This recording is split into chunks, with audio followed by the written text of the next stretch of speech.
tinggal di bumi, namun sosoknya eksis di langit. Dia seorang pemuda Yaman yang hidup di zaman Nabi Muhammad.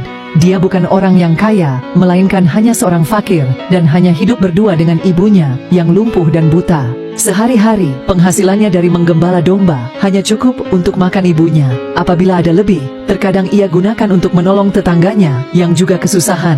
Selebihnya dia sering berpuasa. Hidupnya hanya ia gunakan untuk beribadah kepada Allah dan berbakti kepada ibunya, untuk memenuhi permintaan terakhir ibunya yang ingin menunaikan haji. Ia membeli seekor anak lembu dan setiap hari ia selalu menggendong lembu itu naik turun bukit.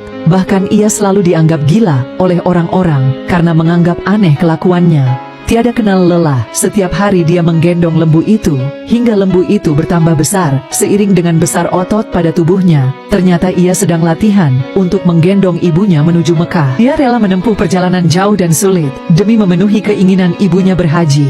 Dialah Uwais Al-Qarni, sang pecinta Rasulullah, tapi tidak ditakdirkan bertemu dengan beliau.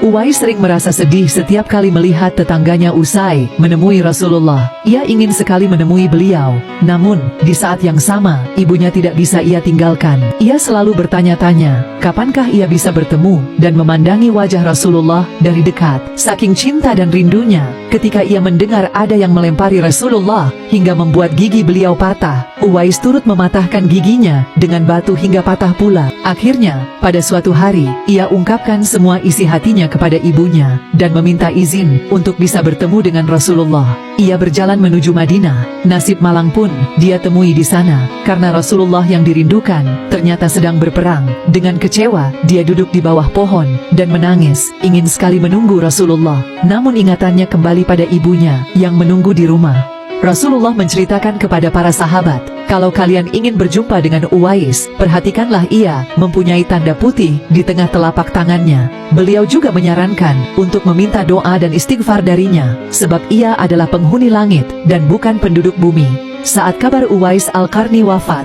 gemparlah penduduk kota Yaman. Ada fenomena aneh yang terjadi saat hari kematiannya, yaitu proses pemakamannya dihadiri oleh ribuan orang yang berebut untuk merawat jenazahnya. Selain itu, orang-orang yang mendatangi pemakaman Uwais bukanlah orang yang mereka kenal. Padahal semasa hidupnya, ia sangat miskin dan bukan siapa-siapa. Akhirnya penduduk Yaman tahu bahwa Uwais Al-Qarni ternyata bukanlah penduduk bumi. Ia adalah pemuda yang terkenal di langit, dan manusia-manusia tadi adalah malaikat yang dikirim oleh Allah kepadanya.